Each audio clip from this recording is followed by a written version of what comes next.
অসমীয়া চলচ্চিত্ৰ জগতৰ স্বৰ্ণীল সময়খিনিক প্ৰতিনিধিত্ব কৰিছিল একালৰ মোহময়ী তথা চিৰসেউজ অভিনেত্ৰী বিদ্যা ৰাৱে। আকৰ্ষণীয় সৌন্দৰ্য আৰু সাৱলীল অভিনয়েৰে অসমীয়া চলচ্চিত্ৰ প্ৰেমীৰ বুকুত আলোড়ন তুলিছিল এইগৰাকী নায়িকাই। অৰণ্যৰ পৰা ঘৰ সংসাৰলৈ, সংগ্ৰামৰ পৰা মন মন্দিৰলৈ, সেন্দুৰৰ পৰা জীৱন সুৰভিলৈ অনেক সফল ছবিত নায়িকাৰ চৰিত্ৰত মননশীল অভিনয় কৰিছিল বিদ্যা ৰাৱে। ভূপেন হাজৰিকাৰ ছবি শকুন্তলাত শিশু চৰিত্ৰত অভিনয়েৰে অভিনয় জীৱনৰ পাতনি মেলা এইগৰাকী বৰেণ্য অভিনেত্ৰী সম্প্ৰতি অসুস্থ।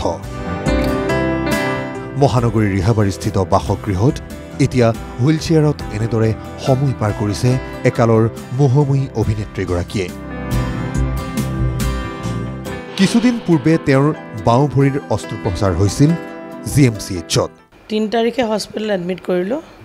3 তাৰিখৰ পৰা GMCHত, তাৰপিছত 9 তাৰিখৰ অপাৰেশ্যন হ'ল। ছাকচেছফুলি অপাৰেশ্যনটো হৈছে। মা এতিয়া বহুত দিন যে পৰি থাকিলে, পৰি থকাৰ কাৰণে কি হৈছে, মাৰ ভৰিকেইটা জঠৰ হৈ গৈছে। আমি 24 তাৰিখে ৰিলিজ দি আনিছোঁ, আহোঁতে গধূলি হৈছে। 25 তাৰিখৰ পৰা ফিজিঅ' আৰম্ভ কৰিছোঁ। 25 তাৰিখে ফিজিঅ'জনে কৈছে অকণমান টাইম লাগিব, আমাকো কৈছে আপোনালোকে অকণমান পেচেঞ্চ ৰাখক, লাহে লাহে মানে ঠিক হৈ যাব। আৰু অস্ত্ৰোপচাৰৰ পিছত অভিনেত্ৰীগৰাকীৰ বৰ্তমানৰ অৱস্থা এয়া। বিগত 24 মে'ত হাস্পতালৰ পৰা অনাৰ পিছত সম্প্ৰতি ফিজিঅ'থেৰাপি চলি আছে অভিনেত্ৰীগৰাকীৰ।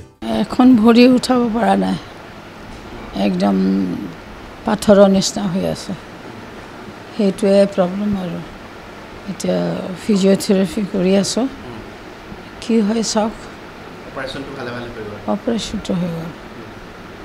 অপাৰেশ্যন হৈও বহুত দিন তাত পৰি থাকিলে, কিছুতেই ভৰিখন উঠাব নোৱাৰোঁ। এতিয়া চাওক কি হয় বা। উল্লেখ্য যে ঘৰৰ ভিতৰতে পৰি বাওঁ ভৰি ভঙাৰ পিছত বিগত প্ৰায় 20 দিন ধৰি GMCHত চিকিৎসাধীন হৈ আছিল অভিনেত্ৰীগৰাকী। অস্ত্ৰোপচাৰ সম্পন্ন হোৱাৰ পিছত এতিয়া ঘৰত এনেদৰে সময় পাৰ কৰিছে তেওঁ। NGOৰ পৰা অনা এগৰাকী যুৱতীয়ে এতিয়া পৰিচৰ্যা কৰি আছে অভিনেত্ৰীগৰাকীক।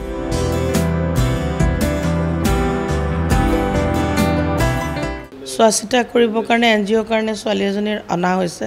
এতিয়া কিমান দিন লাগে নাজানো,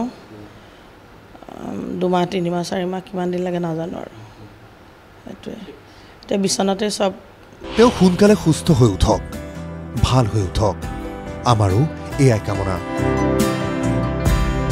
ভিডিঅ' জাৰ্নেলিষ্ট হৃদয় দাসৰ সহযোগত বশিষ্ঠ দেৱ ফুকন ৰিপৰ্ট NKTV+।